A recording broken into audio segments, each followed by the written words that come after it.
Hello class, आप सभी लोग कैसे हैं? आई होप सभी बहुत अच्छे होंगे। आज हम बात करने वाले हैं बूलियन अलजेब्रा के 5th लेक्चर के बारे में। ठीक है, हमने 1, 2, 3, 4 लेक्चर देखे थे। आज हम देखने वाले हैं 5th लेक्चर के बारे में, जिसमें हम बात करेंगे एब्जॉर्प्शन लॉ या अवशोषण नियम के बारे में। ठीक है, हम इसके बारे में बात करने वाले हैं, क्या होता है ये लॉ। इससे पहले हमने बात किया था प्रबद्धता नियम के बारे में, बाउंडेडनेस लॉ के बारे में बात की थी। उससे पहले हमने वर्ग सम नियम के बारे में बात की थी, आइडेम्पोटेंट लॉ के बारे में बात की थी, और उससे पहले हमने बूलियन अलजेब्रा की जो डेफिनेशन है उसको समझा था। ठीक है, तो वो लेक्चर यदि आपने नहीं देखा है तो उसको पहले देखना, तभी ये समझ में आएगा। अब देखते हैं ये चीज़ क्या है। देखो, यदि b प्लस डॉट डैश 01 एक बूलियन बीजगणित है, ठीक है, तब प्रत्येक दो अवयवों a, b belongs to b के लिए हमको ये प्रूफ करना है a plus a dot b is equal to a तथा a dot a plus b is equal to a। ठीक है ना, मतलब बूलियन अलजेब्रा में यदि कोई अवयव a और b कैपिटल B के हैं तो हमको ये प्रूफ करना है कि a plus a dot b कितना आता है a।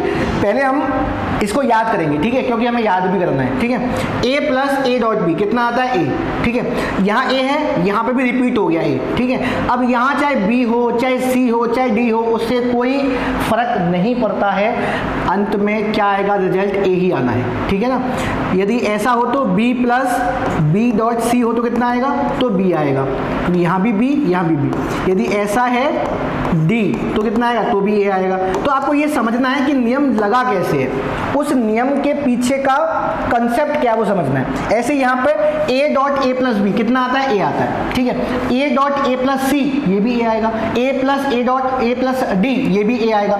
मतलब इन द सेंस आप ये समझिए कि नियम कैसे काम करता है। अब इसे प्रूफ करेंगे अपन, तो देखें भाई कैसे प्रूफ होगा। लेंगे इसका LHS, ले लिया LHS, a plus a dot b। ठीक है, इसको लेके चलेंगे अपन। ठीक है, हमको ये लेके आना है, बहुत इजी है कि पहले इसको अपन लिख सकते हैं कितना, a को लिख सकते हैं a dot 1 plus a dot b। a को a डॉट 1 लिखा है हमने तत्समक नियम से, या मैं कह दूं B3 से, तत्समक लॉ। ठीक है ना, B3 से कोई अवयव डॉट 1 इक्वल टू वही अवयव। उसके बाद यहाँ से हम लाएंगे बंटन नियम। बंटन नियम देखो, यहाँ a है, यहाँ भी a है। ठीक है ना, 1 और b, तो कैसा होगा 1 प्लस b।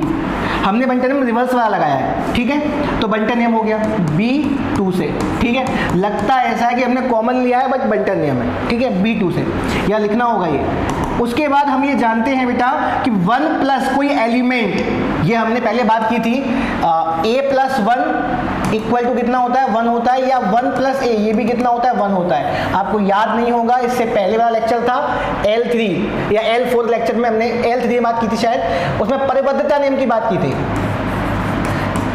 Boundedness law. वहाँ बताया था a प्लस 1 हो चाहे 1 प्लस a हो, उसकी वैल्यू 1 होती है। कितनी होती है, 1। अब यहाँ a की जगह कितना है, b है, तो वैल्यू कितनी हो गई, 1। ठीक है, तो a डॉट 1 ये हो गया। अब ये कितना होता है, 1 आइडेंटिटी होता है, तो a डॉट 1 कितना हो जाएगा, ये वापस से a हो जाएगा। ठीक है, आइडेंटिटी एलिमेंट का नियम लगाया है यहाँ पे, मतलब आइडेंटिटी लॉ लगाया है B3। समझ में आ गया। तो इस तरीके से हमने प्रूफ किया a plus a dot b कितना आता है, a आता है। अब हम इसकी बात करेंगे कि a dot a plus b ये कैसे a आता है। ठीक है, तो देखना एक बार, हमको प्रूफ करना है a dot a plus b कितना आता है, a आता है। ठीक है, ले लिया इसके LHS, a dot a plus b ये लेके चलते हैं अपन, a लेके आना है बेटा। तो a को अपन लिख सकते हैं कितना, a plus 0 dot a plus b। ठीक है, चाहो तो इसके आगे लिख दो, यहाँ पे मैं आगे मैंने यहाँ लिख दिया है इक्वल लगा के, तो जैसा आपका मन हो वैसा लिख सकते हैं, चाहो तो आगे भी लिख सकते हैं। ठीक है, अब देखो ध्यान से, a को लिखा हमने a प्लस 0, किससे लिखा ये, आइडेंटिटी, मतलब B3 से। किससे लिखा ये, B3 से।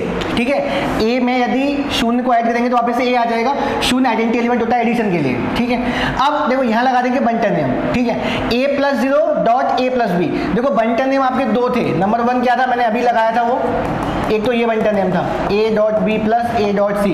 सेकेंड क्या बताने वाला हूँ मैं आपको, एक बंटन नियम ये वाला भी तो था, प्लस की डॉट पर बंटन था, a plus b dot a plus c। यहाँ पे भी देखो ए और ए सेम है तो रिवर्स जब लगाते हैं तो ए आगे आ जाता है, बी प्लस सी इसमें ब्रैकेट में आ जाता है। यहाँ पे क्या होगा, रिवर्स लगाएंगे तब कि ए और ए ये पहले दोनों सेम होने चाहिए ब्रैकेट में, तो देखो यहाँ भी सेम है ए और ए, तो क्या आ जाएगा, ए की जगह ए आ जाएगा, यहाँ पे आ गया था ए, फिर प्लस आएगा और फिर क्या होगा, इन दोनों का प्रोडक्ट, इनका गुणनफल, ठीक है, बी इंटू सी, ठीक है। अपने केस में क्या है, बी इंटू सी, 0 इंटू बी, कितना है 0 इंटू बी, ठीक है ना। तो यहाँ लिख देंगे अपन कि किससे किया हमने ये, B2 से किया है, किससे किया है, B2 से, ठीक है, बंटन नियम से। अब ध्यान दो, इसमें लगाओ क्रमविनिमय नियम, लगा दिया।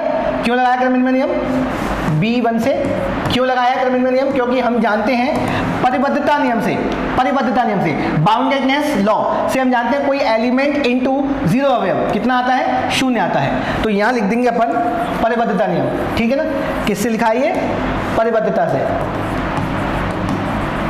परिबद्धता नियम, ठीक है। कितना आता है ये, 0, और हम जानते हैं किसी भी एलिमेंट में यदि 0 करेंगे ऐड तो आइडेंटिटी लॉ से कितना आता है, ए आता है। 0 क्या होता है, तत्समक अवयव होता है, तो ये हो गया आइडेंटिटी लॉ या B3 से, ठीक है ना।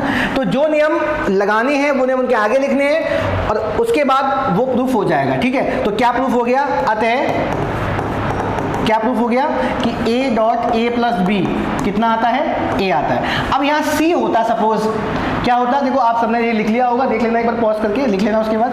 अब मैं यहीं पे कुछ करेक्शन करने वाला हूँ। यदि यहाँ c होता तब भी a निकल के आता, क्यों आता, देखो यहाँ 0 होता, यहाँ c आ जाता, यहाँ भी c आ जाता, यहाँ भी c आ जाता। अगेन चाहे c हो चाहे b हो, ये तो कितना आता, हमेशा 0 निकल के आता, ठीक है। तो ये a आ गया, तो हमने ये प्रूफ किया, ठीक है। तो इस तरीके से हमने अवशोषण नियम को प्रूफ किया है, ठीक है ना। ये लेक्चर नंबर 5 मैंने आपको बताया। इससे पहले हमने परिबद्धता नियम बताया था, उससे पहले हमने वर्ग सम नियम बताया था, उससे पहले हमने बूलियन अलजेब्रा की परिभाषा वो बताई थी और उससे पहले उसकी प्रस्तावना बताई थी, ठीक है। तो यदि आपने वो लेक्चर नहीं देखे होंगे तो वो देखना, तभी ये समझ में आएगा। इसके बाद हम द मॉर्गन नियम देखेंगे, ठीक है। द मॉर्गन लॉ या द मॉर्गन नियम देखने वाले हैं, जो राजस्थान में कई दफा पूछा गया है, ठीक है। तो सभी बच्चों को ये समझ में आई होगी प्रमेय या ये नियम जो था। यदि ये समझ में नहीं आया हो तो पहले की जो लेक्चर्स है पहले उनको देखो, सीधा इसको देखोगे समझ में नहीं आएगा, ठीक है। जब वो समझ में आएंगे तो ये भी समझ में आएगा, ठीक है। तो आगे हम मिलते हैं किसी अलग नियम के साथ में या अलग प्रमेय के साथ में। तब तक के लिए सभी बच्चे ध्यान से पढ़ें, ठीक है। Thank you.